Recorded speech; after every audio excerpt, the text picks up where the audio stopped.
Se ti senti confuso e appesantito mentalmente, il minimalismo è uno stile di vita che dovresti provare per cercare di eliminare gli eccessi e per concentrarti sulle cose davvero importanti. Al giorno d'oggi il minimalismo è una vera e propria strategia di sopravvivenza e si pone come rimedio all'ansia e allo stress causati dal mondo in cui viviamo, così caotico e pieno di stimoli. Minimalismo significa quindi semplificare non solo il nostro spazio fisico, ma anche quello mentale. Ridurre le distrazioni dalla nostra vita ed eliminare il superfluo significa ricavare più tempo ed energie per soddisfare i nostri bisogni più profondi e per rendere più significativa la nostra vita.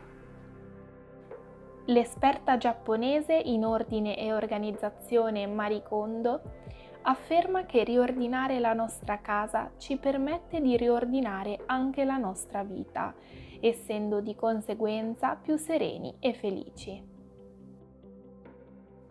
Nel video di oggi vi parlerò di come creare una cucina minimalista e di 4 consigli per organizzarla al meglio. Io sono Miriam, vivo a Milano e in questo canale condivido il mio percorso verso uno stile di vita più lento e consapevole. Se anche tu senti il bisogno di recuperare il controllo sul tuo tempo e di ridurre lo stress, iscriviti al canale per ricevere sempre nuovi consigli.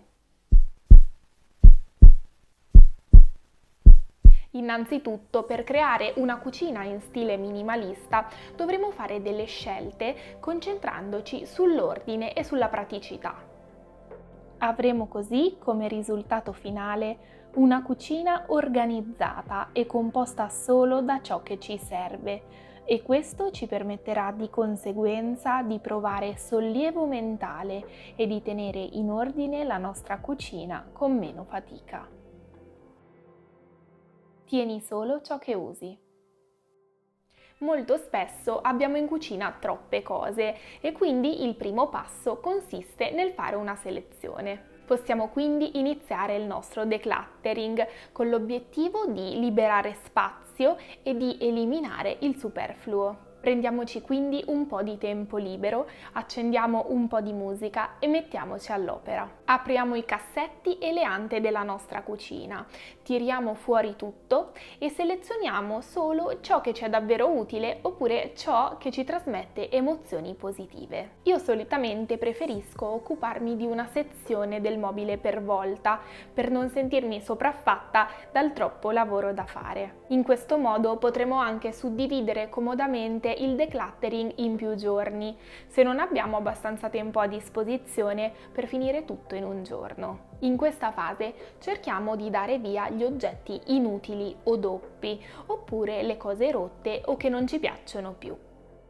Raggruppa oggetti simili.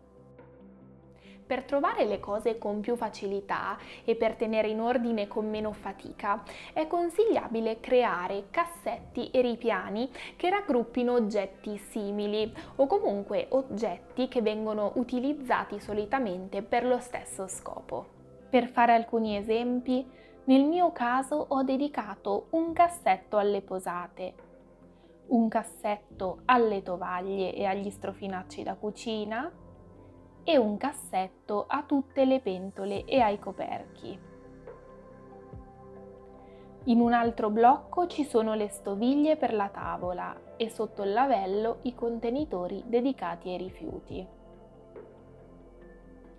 In altri spazi ho raggruppato gli alimenti all'interno di contenitori, sempre suddivisi per similitudine. Ci sono gli alimenti in scatola, gli alimenti dedicati alla colazione e gli alimenti in polvere come le farine, lo zucchero, la scorta di sale e pepe. Altri contenitori sono dedicati alla pasta, ai cereali, agli snack e agli alimenti liquidi, come ad esempio le bottiglie di passata di pomodoro e i sughi. Ordina razionalmente. Oltre ad organizzare la cucina per categorie di oggetti e similitudini, un altro suggerimento può essere quello di ordinare più razionalmente. Ad esempio, per quanto riguarda il frigorifero e la dispensa, è utile posizionare davanti gli alimenti che vanno consumati prima, perché più vicini alla scadenza, e lasciare invece dietro quelli più nuovi. Questo ci aiuterà ad evitare gli sprechi e a capire a colpo d'occhio cosa abbiamo in casa e cosa no. Una caratteristica fondamentale della cucina minimalista è la comodità. Cerchiamo quindi di organizzare gli oggetti in modo tale che ciò che utilizziamo di frequente sia raggiungibile con poco sforzo. Collochiamo quindi gli utensili il più vicino possibile alla zona in cui solitamente ci servono. Ad esempio, è utile collocare le pentole e i mestoli vicino al piano cottura, oppure i bicchieri e i piatti vicino alla lavastoviglie e così via. Gli oggetti che usiamo più raramente possiamo invece posizionarli più in alto o in un posto meno comodo da raggiungere. Ad esempio, io tengo nell'armadietto sopra il frigorifero la pentola a pressione, la vaporiera e il passaverdure perché li utilizzo meno di frequente rispetto ad altre cose che tengo invece più in basso. Ottimizza lo spazio. L'ultimo consiglio indispensabile per creare una cucina minimalista consiste nell'ottimizzare lo spazio. Ci sono tantissimi modi per rendere gli spazi della nostra cucina più ordinati e organizzati e io ne ho selezionato qualcuno con cui mi trovo particolarmente bene. Innanzitutto, per sfruttare a pieno il piano della cucina, abbiamo acquistato da IKEA un tagliere in bambù da appoggiare al lavello. Inoltre io utilizzo sui vari ripiani dei contenitori che mi permettono di sfruttare tutta la lunghezza del mobile e di non dover tirare fuori tutto quando devo prendere qualcosa che è collocato in fondo. Un'altra idea consiste nell'utilizzare dei divisori per ripiani che ho preso da IKEA che permettono di sfruttare lo spazio del mobile anche in altezza, raddoppiando il piano di appoggio. Molto comodi sono i vassoi rotanti per prendere comodamente gli oggetti che sono sul fondo dell'armadietto. Oppure, sempre da IKEA, è possibile trovare il divisorio per coperchi per rendere più ordinato il cassetto delle pentole. Impresa per me sempre un po' complicata.